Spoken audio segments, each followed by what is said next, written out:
Hello, thanks again for tuning in this week. Tonight I have for you the second part of my special Your Money, Your Call program. And in a departure from our usual format, we won't be taking your calls tonight. Instead, I've asked some of my regular guests and experts in several fields to join me to provide their 2013 forecasts as well as their best tips within their own area of expertise.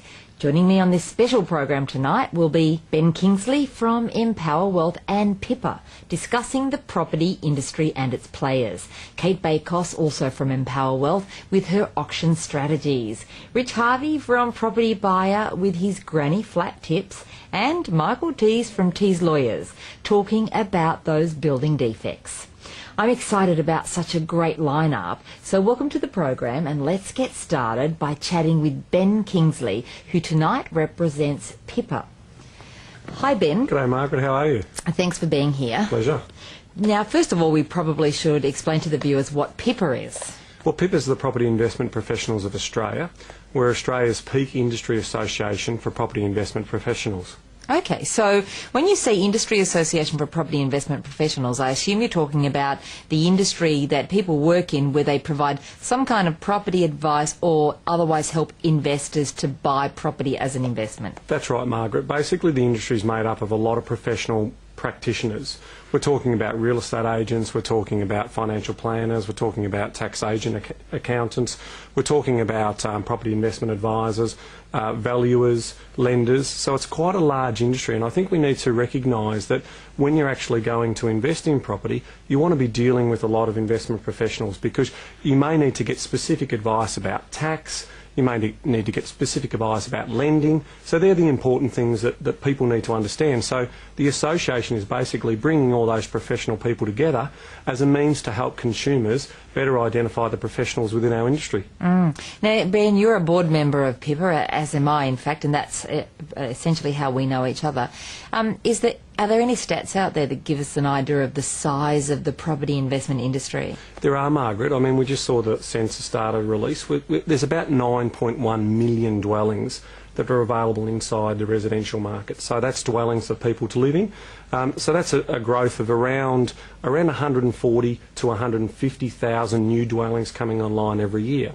If we look at the ATO statistics, we also know that around 1.7 to 1.75 million people claim a deduction in their tax return from investment properties. So that would mean that roughly 25% of all property is owned by probably a private landlord who's most likely just an everyday mum and dad like you and I. Correct, just like you and I are both property investment people. We obviously undertake that on our own private investment strategies. We're here to help people tonight doing the same thing. Okay, now the financial advising industry is in some people's opinions over-regulated, and I agree. A client with say $20,000 to invest has to fill out a whole pile of forms, and the people who advise them are completely governed, and there's a whole lot of compliance requirements. What kind of regulation is there for the property investment industry? Margaret, as a board member of PIPA, you know, and as a passionate advocate for consumer protection laws, there is no regulation that looks after a property investment advisor. There are regulations that sit on the fringe, such as the NCCP, which is the National Consumer Credit Code, that looks after responsible lending practices for mortgage brokers. Financial planners, obviously, we just talked about, they provide advice around investment strategies, but property isn't considered an investment class. So we've got this certain issue, obviously, which is a big position for PIPA, and we're certainly advocating to the government to try and bring regulation into this place. Now, I want to unpack this a little bit for the viewers.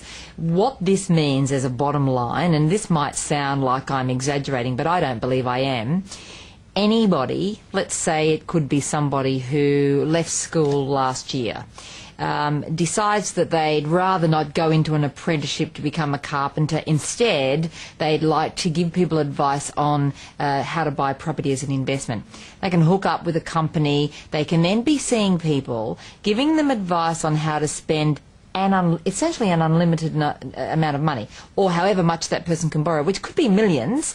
Correct. To buy property, and they can even go so far really as to give them what fringes on financial advice, so advice specific to their personal circumstances, and there's no regulation? No direct regulation at all, Margaret. So I can put on a suit. As you say, I can potentially go to a training association and get maybe a real estate agent authorised representative, and I can claim my qualification inside a week, and I can get out there and go and do house calls and try and promote my skills as education to consumers. And I go out there and do a 2-hour presentation and then recommend a particular property for which I'm then paid a very large commission to do so. So it's just not satisfactory. Look, it's pretty horrifying, but let's have a look at what that means from the other side of the coin. If an investor takes advice from some of these people and it all goes horribly wrong, what kind of support and assistance can they get to gain some kind of recompense for that? It's a really interesting question. You know, there's a very, very broad Consumer Protection Act, which was released as a federal act around 2011, and that could constitute a possibility for misleading and deceptive conduct, but it's very, very hard to prove. It could be an expensive process, whereas if the same situation occurred with a financial planner, I'd be able to look at the statement of advice that was provided and see whether that advice had a fiduciary duty around that. Now, fiduciary duty basically means making sure that you're acting in the best interests of the client. We don't have any of those protections around property investment. What do you think's going on in the federal government's head? I mean, I don't get it. I've had numerous discussions with politicians who don't get it. Why can't they see how much advantage is being taken of the Australian public by the spruikers and the opportunists simply because of the lack of regulation? I mean, let's look at the size of the marketplace. Just in investment terms alone, you know, we're talking about a market that's $4.1 trillion compared to, say, a share market that's worth $1.3 trillion. So it's a huge difference. I mean, this is people's livelihood, and we aren't talking about a $20,000 share investment in BHP. So for the government to put their head into the sand and not recognise that we need to see regulation come into this space. Now, why is it? Well, you know, politics is involved. I mean, we are talking about big business. We are talking about developments of new stock, and we are talking about potential federal funding. That's the only argument I can see, and I'm being quite controversial in saying that, to think that there's politics involved in this, because from a consumer protection point of view, when we look at the likes of West Point, we look at the likes of Storm Financial. Now, they were financial planners, but the majority of their financial advice they were giving was about getting into off-the-plan and new development type properties. And we've seen the ramifications of that, and we've seen the Cooper Review and all the reviews that are taking place as a means of, you know, people who have lost their entire wealth base because they've had poor advice in that space. Yet we knock on the government's door and they continue to say we're providing regulation around the lending policies. Well, not everybody lends money to buy an investment property. Exactly. And all that means is that you can get the right loan for the wrong property still. Yeah, there's, you know, asset selection is the name of the game when it comes to investment properties, and we all have different views, and there are many strategies that people may be able to engage to basically make money out of property. You want an investment advisor who has a fiduciary duty around what's best for you and, you know, in the advice that they're giving you. Absolutely. And, you know, horrifying as it is, and I personally have written to Bill Shorten, I don't know how many times. I think I have a regular weekly email that goes to him. He probably just bins them now. He ignores me. I've been going at it for 7 years with no luck so far. We need the public behind us, and hopefully in 2013 we'll be able to do that. Just quickly then, PIPA then has been set up in order to, I guess, provide almost like a quasi-supervision to the industry in absence of the government, so that at least consumers can be confident that if they deal with one of our members, that we've done the best to ensure their legitimacy and that we're watching the shop here at PIPA. That's right. Basically what happens is if someone's interested in becoming a member, we have different categories for our membership. So if you're a qualified financial advisor, if you're a qualified tax agent, if you're a valuer or a buyer's agent, you would hold qualifications. We don't just let anyone come into our association. It is an application process of which is reviewed by our subcommittee to look at that and basically approve any membership. So the idea of consumer protections, yes, we're championing the consumer, you know, protection and awareness side of it, and we're basically this unregulated industry. We want to really ensure that people, when they look for the PIPA logo, for the people they're dealing with, or they ask, are you a member of PIPA? And if they're a member of PIPA, then they know that they operate under our code of conduct. And I guess one of the most important things about PIPA is anyone who becomes a member has to agree to our disclosure principles, which means that at the very least, if you're getting advice from that person, whether they're charging you a fee or taking a commission from something they're selling to you, they have to tell you about it. They have to disclose it, which is one of the biggest issues in our industry. It's by far the foundation principle of our code of conduct. Disclosing commissions. I mean, let's explain to the viewers exactly what happens. There are two ways in which you can potentially get so-called investment advice. You can be paid a commission by a selling agent, and they're basically getting the commission from a developer or a builder for what they're selling.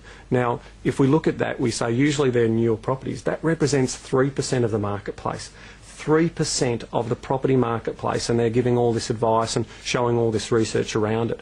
Now, on the other side of it, we've got some people who give fee-for-service. So they're providing a fee-for-service type arrangement. So coming back to the disclosure, if you are taking a commission, we want to see that completely disclosed, because we want to know, or the consumer needs to know, if you're getting a $25,000 commission for 2 or 3 hours work in recommending so-called investment education and then potentially unpacking this and making a recommendation on a particular property, that the consumer needs to be aware.